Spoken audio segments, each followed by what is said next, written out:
ക്രിസ്മസിൻ്റെ സമയമാണല്ലോ ഇത്. ഈ ക്രിസ്മസ് ആഘോഷങ്ങളുടെ ചരിത്രപരമായ കാര്യങ്ങളിലേക്കൊന്നും പോകുവാൻ ഞാൻ ആഗ്രഹിക്കുന്നില്ല. യേശു ക്രിസ്തു ഈ ലോകത്തിൽ ഒരു മനുഷ്യനായി ജനിച്ചു.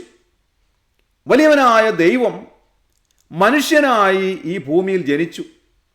അത് അക്ഷരാർത്ഥത്തിൽ സംഭവിച്ചതായ ഒരു കാര്യമാണ്. അതുകൊണ്ട് ആ ജനനത്തെ ഓർമ്മിക്കുവാൻ നാം ബാധ്യസ്ഥരാണ്. ആഘോഷം എന്നതിനേക്കാൾ ഉപരിയായി അതിൻ്റെ അന്തസത്ത ഉൾക്കൊള്ളുവാൻ നമുക്ക് സാധിക്കണം. ഒരുപക്ഷെ ക്രിസ്തുമസ് ആഘോഷിക്കുന്നവർ എന്തുകൊണ്ട് ഇത് ആഘോഷിക്കുന്നു, എന്താണ് ഇതിൻ്റെ ആന്തരികമായ അർത്ഥം, ഇതൊന്നും മനസ്സിലാക്കാതെ വെറുതെ ആഘോഷിച്ചു വിടുന്നവരുണ്ട്. അതുകൊണ്ട് ഒരർത്ഥവുമില്ല. കർത്താവായ യേശു ക്രിസ്തു ഈ താണലോകത്തിലേക്ക് ഇറങ്ങി വന്നത് എന്തിനു വേണ്ടിയായിരുന്നു? സകല മനുഷ്യവർഗത്തിൻ്റെയും പാപത്തിന് പരിഹാരമായി അവിടുന്ന് ഒരു യാഗമായി അർപ്പിക്കപ്പെട്ടു. പാപമില്ലാത്തവനായി അവിടുന്ന് ഈ ലോകത്തിലേക്ക് വന്നു. പാപം കൂടാതെ അവിടുന്ന് ജീവിച്ചു. അവിടുന്ന് പാപമില്ലാത്തവനായി സകല മനുഷ്യവർഗത്തിൻ്റെയും പാപത്തിന് പരിഹാരമായി അവിടുന്ന് മരിച്ചു. അവിടുത്തെ പരിപാവനമായ രക്തം ദൈവനീതിയുടെ മുൻപാകെ ഒഴിച്ചു. രക്തം ചൊരിഞ്ഞിട്ടല്ലാതെ വിമോചനമില്ല എന്നുള്ള ദൈവനീതിയുടെ മുൻപാകെ അവിടുത്തെ രക്തം ഒഴിച്ചു. ആ കർത്താവായ യേശു ക്രിസ്തു ക്രൂശിന്മേൽ മരിച്ചു, അടക്കപ്പെട്ടു, എന്നാൽ മൂന്നാം നാളിൽ ഉയർത്തെഴുന്നേറ്റു. ആ യേശു കർത്താവ് ഇന്നും ജീവിക്കുന്നു. ഇതാണ് വാസ്തവത്തിൽ നാം ഈ ദിവസങ്ങളിൽ ഓർക്കേണ്ടുന്നതായ വസ്തുത. അവിടുന്ന് വീണ്ടും വരുന്നു. തന്നിൽ വിശ്വസിക്കുന്നവരെ ചേർക്കുവാൻ അവിടുന്ന് വേഗം വരുന്നു. അങ്ങനെയുള്ള ദൈവമക്കൾ നിത്യത മുഴുവൻ ദൈവത്തോടൊന്നിച്ച് വാസം ചെയ്യുന്നു. ഇതത്രേ നാം ചിന്തിക്കേണ്ടുന്നതായ ഒരു കാര്യം. ആ യേശു ക്രിസ്തുവിൽ വിശ്വസിക്കുവാൻ നമുക്ക് സാധിക്കണം. അങ്ങനെയെങ്കിൽ മാത്രമേ ഈ ക്രിസ്തുമസ് ആഘോഷം സാർത്ഥകമായി തീരുകയുള്ളൂ. അല്ലാതെ ഏതെല്ലാം നിലയിൽ ആഘോഷിച്ചിരുന്നാലും യാതൊരു പ്രയോജനവും അതുകൊണ്ടില്ല. ക്രിസ്തുമസ് നമ്മെ ഓർമ്മിപ്പിക്കുന്ന ഒരു വലിയ സത്യമുണ്ട്. ഈ വലിയവനായ ദൈവം അഖിലാണ്ടം നിറഞ്ഞിരുന്നവൻ. ഫിലിപ്പ് ലേഖനത്തിൽ നാം വായിക്കുന്നത് 2-ാം അധ്യായത്തിൽ, അവൻ ദൈവരൂപത്തിൽ ഇരിക്കെ ദൈവത്തോടുള്ള സമത്വം മുറുകെ പിടിച്ചുകൊള്ളണം എന്ന് വിചാരിക്കാതെ ദാസരൂപമെടുത്തു, മനുഷ്യ സാദൃശ്യത്തിലായി, തന്നെത്താൻ ഒഴിച്ചു, വേഷത്തിൽ മനുഷ്യനായി വിളങ്ങി, തന്നെത്താൻ താഴ്ത്തി, മരണത്തോളം, ക്രൂശിലെ മരണത്തോളം തന്നെ അനുസരണമുള്ളവനായി തീർന്നു എന്നത്രേ. അവിടുന്ന് തന്നെത്താൻ താഴ്ത്തി, ഏറ്റവും താഴ്ത്തി, ഏറ്റവും ഉന്നതനായിരുന്നവൻ ഏറ്റവും വലിയ താഴ്മ ധരിച്ചു. അതുകൊണ്ടാണ് അപ്പോസ്തലനായ പൗലോസ് അതേ ലേഖനത്തിൽ പറയുന്നത്, ക്രിസ്തുയേശുവിലുള്ള ഭാവം തന്നെ നിങ്ങളിലും ഉണ്ടായിരിക്കട്ടെ. താഴ്മ ധരിക്കുവാൻ നമുക്ക് സാധിക്കണം. ഏറ്റവും ചെറുമയിലേക്ക് വരുവാൻ നമുക്ക് സാധിക്കണം. ഏറ്റവും വലിയവനായിരുന്നവൻ ചെറിയവനായതിലൂടെ നമുക്ക് കാണിച്ചു തരികയായിരുന്നു. ഏറ്റവും വലിമയിൽ നിന്ന് ഏറ്റവും ചെറുമയിലേക്ക് ഇറങ്ങി വരണം എന്നുള്ളത് അവിടുന്ന് സർവ്വലോകത്തിനും കാണിച്ചു തരികയായിരുന്നു. താഴ്മ ധരിക്കുവാൻ നമുക്ക് സാധിക്കണം. ഞാൻ ഇങ്ങനെ വിചാരിക്കുന്നു, നമ്മുടെ ഇന്ത്യയുടെ രാഷ്ട്രപിതാവായ മഹാത്മാഗാന്ധി, അദ്ദേഹം ഒരുപാട് എളിമപ്പെട്ട ഒരു മനുഷ്യനായിരുന്നു. അദ്ദേഹത്തിന് വേണമെങ്കിൽ തൻ്റെ ജീവിതത്തിൻ്റെ ഔന്നത്യത്തിൽ ജീവിക്കുവാൻ സാധിക്കുമായിരുന്നു. പക്ഷേ അദ്ദേഹത്തിന് ഒരുപാട് അനുഭവങ്ങളുണ്ട്. അങ്ങനെ ആ അനുഭവങ്ങളുടെ വെളിച്ചത്തിൽ മറ്റുള്ളവരുടെ പ്രയാസങ്ങൾ കണ്ടപ്പോൾ തൻ്റെ ഔന്നത്യം വേണ്ട എന്ന് വെച്ചിട്ട് അദ്ദേഹം താഴ്മയിലേക്ക് ഇറങ്ങി വന്ന മനുഷ്യനായിരുന്നു. അദ്ദേഹത്തെ സംബന്ധിച്ച് വള്ളത്തോൾ നാരായണമേനോൻ എഴുതിയിട്ടുള്ളതായ എൻ്റെ ഗുരുനാഥൻ എന്ന കവിത വളരെയധികം ശ്രദ്ധേയമാണ്. അതിൽ അദ്ദേഹം എഴുതിയിരിക്കുന്നത് ഇങ്ങനെയാണ്: ലോകമേ തറവാടു തനിക്കീ ചെടികളും പുൽകളും പുഴുക്കളും കൂടിത്തൻ കുടുംബക്കാർ, ത്യാഗമെന്നതേ നേട്ടം, താഴ്മ താൻ അഭ്യുന്നതി, യോഗവിത്തേവം ജയിക്കും നിതൻ ഗുരുനാഥൻ. താഴ്മയാണ് അഭ്യുന്നതി എന്ന് അദ്ദേഹം പറയുന്നു. താഴ്മ ധരിക്കുവാൻ നമുക്ക് സാധിക്കണം. ഗാന്ധിജി തൻ്റെ ജീവിതത്തിലൂടെയും ലോകത്തോട് വിളിച്ചറിയിച്ചതായ ഒരു സത്യം അത് തന്നെയാണ്. അദ്ദേഹം അത് പാലിക്കുവാൻ ശ്രമിച്ചിരുന്നൊരു വ്യക്തിയായിരുന്നു. ഏറ്റവും താഴ്മ ധരിക്കുവാൻ അദ്ദേഹം ഒരുപാട് യത്നിച്ചിരുന്നു. വലിയവനായ ദൈവം ഏറ്റവും ഉന്നതനായിരുന്നു. എന്നാൽ അവിടുന്ന് താഴ്മ ധരിച്ചു ഏറ്റവും താണിറങ്ങി വന്നു. അവിടുന്ന് ഒരു മനുഷ്യനായി ജനിച്ചു വീഴുവാൻ വാസ്തവത്തിൽ ഒരു പ്രത്യേകമായ സ്ഥലമില്ലായിരുന്നു. പലരും പറയുന്നത് അദ്ദേഹം പുൽത്തൊട്ടിയിൽ ജനിച്ചു എന്നൊക്കെയാണ്. പക്ഷെ അങ്ങനെ അല്ല തിരുവെഴുത്ത് പറയുന്നത്. എവിടെയാണ് ജനിച്ചു വീണത് എന്ന് എഴുതിയിട്ടില്ല. വഴിയമ്പലത്തിൽ ചെന്നു, അവിടെ സ്ഥലമില്ലായിരുന്നു. വഴിവക്കിൽ എവിടെയോ ആയിരിക്കാം ജനിച്ചത്. അതിനുശേഷം അദ്ദേഹത്തെ ഒരു പുൽത്തൊട്ടിലേക്ക് കിടത്തിയെന്നാണ് നാം വായിക്കുന്നത്.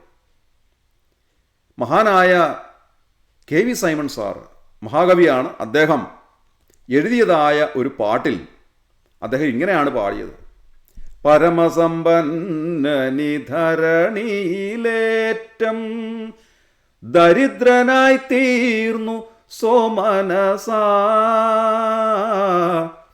നിരുപമ പ്രഭയണിഞ്ഞിരുന്നവൻ പഴന്തുണി ധരിച്ചതും ചെറിയ സംഗതിയോ, ദൈവകരുണയിന്ധന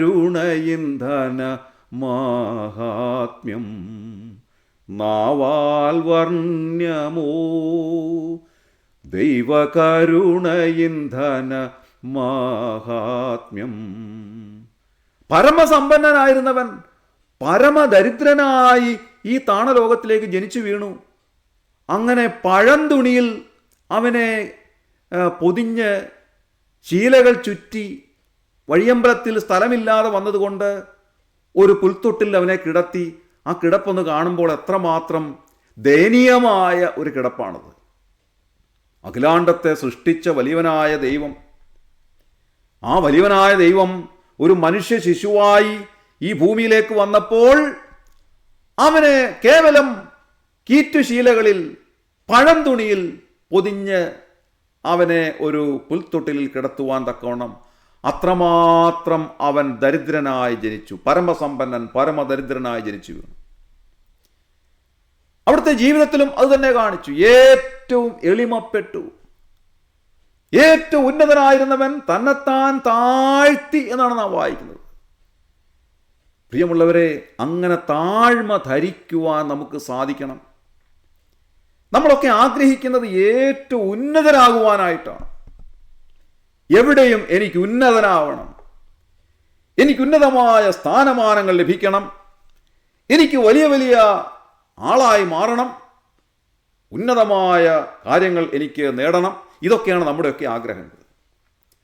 പക്ഷേ കർത്താവ് നമുക്ക് കാണിച്ചു തന്നത് ഏറ്റവും എളിമപ്പെടാനായിട്ടാണ്, ഏറ്റവും താഴ്മ ധരിക്കുവാനായിട്ടാണ്. യേശുക്രിസ്തു ഏറ്റവും താഴ്മ ധരിച്ചു. അങ്ങനെ താഴ്മ ധരിച്ചത് കൊണ്ട് നാം വായിക്കുന്നത് ഫിലിപ്പ് ലേഖനത്തിൽ അപ്പോസ്തലനായ പൗലോസ് രേഖപ്പെടുത്തിയിരിക്കുന്നത്, അതുകൊണ്ട് ദൈവവും അവനെ ഏറ്റവും ഉയർത്തി സകല നാമത്തിനും മേലായ നാമം നൽകി.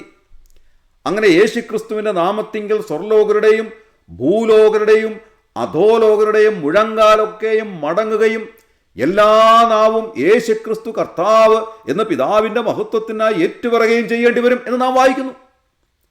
അവിടുന്ന് ഏറ്റവും എളിമപ്പെട്ടതുകൊണ്ട്, ഏറ്റവും താഴ്മ ധരിച്ചതുകൊണ്ട് അവനെ ഏറ്റവും ഉയർത്തി വലിയവനായ ദൈവം സകല നാമത്തിനും മേലായ നാമം നൽകി. ഇന്ന് രാവിലെ പ്രിയമുള്ളവരെ, നമ്മെ തന്നെ ദൈവസന്നിധിയിൽ താഴ്ത്തുവാൻ നമുക്ക് സാധിക്കട്ടെ, താഴ്മ ധരിക്കുവാൻ നമുക്ക് സാധിക്കട്ടെ. ദൈവം മുൻപാകെ നമ്മെ തന്നെ താഴ്ത്താം. അവിടെയാണ് നാം തുടങ്ങേണ്ടുന്നത്. ദൈവം മുൻപാകെ നാം ചെല്ലുമ്പോൾ, കർത്താവേ, ഞാൻ ഒന്നുമല്ല, ഞാൻ ഏതുമല്ല. ഏത് മനുഷ്യന് ഉറച്ചു നിന്നാലും ഒരു ശ്വാസം അത്രയാകുന്നു എന്നാണ് എഴുതിയിരിക്കുന്നത്. അത്രമാത്രം ബലഹീനനായ നിസ്സാരനായ ഞാൻ അവിടുത്തെ മുൻപാകെ എന്നെ തന്നെ താഴ്ത്തുന്നു എന്ന് നമുക്ക് സമ്മതിക്കാം. ദൈവം മുൻപാകെ ചെല്ലുമ്പോൾ നമ്മുടെ ഹൃദയത്തെ താഴ്ത്തുവാൻ നമുക്ക് സാധിക്കട്ടെ. തിരുവെഴുത്ത് നാം പരിശോധിക്കുമ്പോൾ എത്രയോ ദൈവമക്കൾ ഉന്നതരായ ശ്രേഷ്ഠരായ ആളുകൾ, രാജാക്കന്മാർ ഒക്കെ ദൈവം മുൻപാകെ ചെന്നിട്ട് തന്നെത്താൻ താഴ്ത്തിയതായ ചരിത്രം വളരെ വ്യക്തമായി രേഖപ്പെടുത്തിയിട്ടുണ്ട്.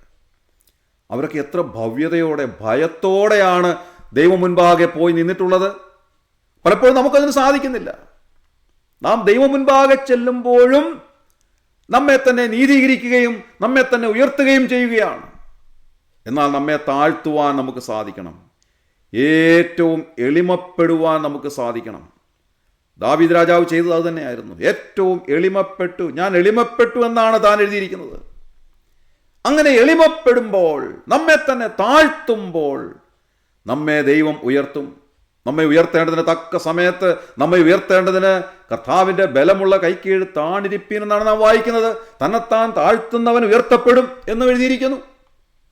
അതുകൊണ്ട് നമ്മെ ദൈവം മുൻപാകെ താഴ്ത്തുവാൻ കർത്താവ് നമ്മെ സഹായിക്കട്ടെ.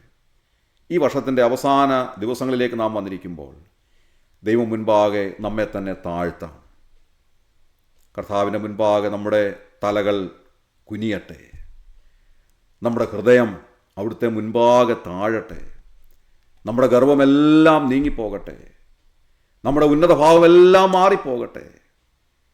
ഏറ്റവും എളിമപ്പെട്ട്, കർത്താവേ, ഞാൻ അവിടുത്തെ മുൻപാകെ എന്നെ തന്നെ താഴ്ത്തുന്നു എന്ന് പറഞ്ഞുകൊണ്ട് അവിടുത്തെ മുൻപാകെ ഭയഭക്തി ബഹുമാനങ്ങളോടെ ദൈവത്തെ മഹത്വപ്പെടുത്തുവാനും ദൈവം മുൻപാകെ നമ്മെ തന്നെ താഴ്ത്തുവാനും കർത്താവ് നമ്മെ സഹായിക്കട്ടെ.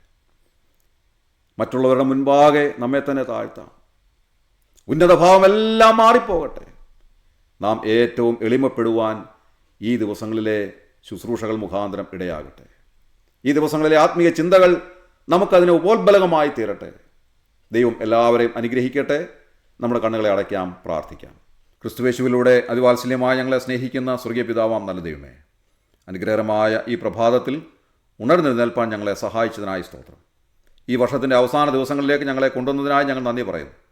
കർത്താവെ, ഞങ്ങൾ ചിന്തിച്ചതുപോലെ ദൈവമായിരുന്നവൻ മനുഷ്യനായി താണലോകത്തിലേക്ക് ഇറങ്ങി വന്നപ്പോൾ എത്രയോ വലിയ താഴ്മ ധരിച്ച് ഇറങ്ങി വന്നു എന്നുള്ളത് ചിന്തിപ്പാൻ അവിടുന്ന് ഞങ്ങളെ സഹായിച്ചതിനായി സ്തോത്രം ചെയ്യുന്നു. അതുപോലെ താഴ്മ ധരിക്കുവാൻ ഞങ്ങളെ ഇടയാക്കണമേ എന്ന് പ്രാർത്ഥിക്കുന്നു. ഞങ്ങളുടെ ഗർവമെല്ലാം മാറിപ്പോയിട്ട് ഞങ്ങളെ തന്നെ ദൈവം മുൻപാകെ താഴ്ത്തുവാൻ ഞങ്ങളെ അനുവദിക്കണമേ കർത്താവേ. ആ താഴ്മയിലൂടെ അവിടുന്ന് നൽകുന്നതായ അനുഗ്രഹങ്ങൾ പ്രാപിക്കുവാൻ ഞങ്ങളെ ഇടയാക്കണമേ എന്ന് പ്രാർത്ഥിക്കുന്നു. ഞങ്ങളുടെ ഹൃദയത്തിൻ്റെ സകല ഗർവവും മാറി, ഉന്നത ഭാവവും എല്ലാം മാറിപ്പോയിട്ട് എളിമപ്പെടുവാൻ ഞങ്ങളെ അനുവദിക്കണമേ എന്ന് പ്രാർത്ഥിക്കുന്നു. ഈ ശുശ്രൂഷയെ സംബന്ധിച്ച് എല്ലാവരെയും അവിടുന്ന് അനുഗ്രഹിച്ചാട്ടെ കർത്താവ്. ഇന്നത്തെ ദിവസം ഞങ്ങൾക്ക് അനുഗ്രഹമാക്കി തരണമേ. അപകടങ്ങളിൽ നിന്നും ആപത്തുകളിൽ നിന്നും അനർത്ഥങ്ങളിൽ നിന്നെല്ലാം ഞങ്ങളെ വിടുവിക്കണമെന്ന് പ്രാർത്ഥിക്കുന്നു. ഈ ശുശ്രൂഷയെ സംബന്ധിച്ച് എല്ലാവരെയും അവിടുന്ന് അനുഗ്രഹിച്ചിരിക്കാൻ ഞങ്ങൾ നന്ദി പറയുന്നു. ഞങ്ങളുടെ പ്രാർത്ഥന കേട്ടതിനായി സ്തോത്രം. ഞങ്ങളുടെ കർത്താവിൻ്റെ രക്ഷിതാവുമായ യേശു ക്രിസ്തുവിൻ്റെ ധന്യമായ നാമത്തിൽ തന്നെ ആമേൻ. ഈ ഭൂമിയിൽ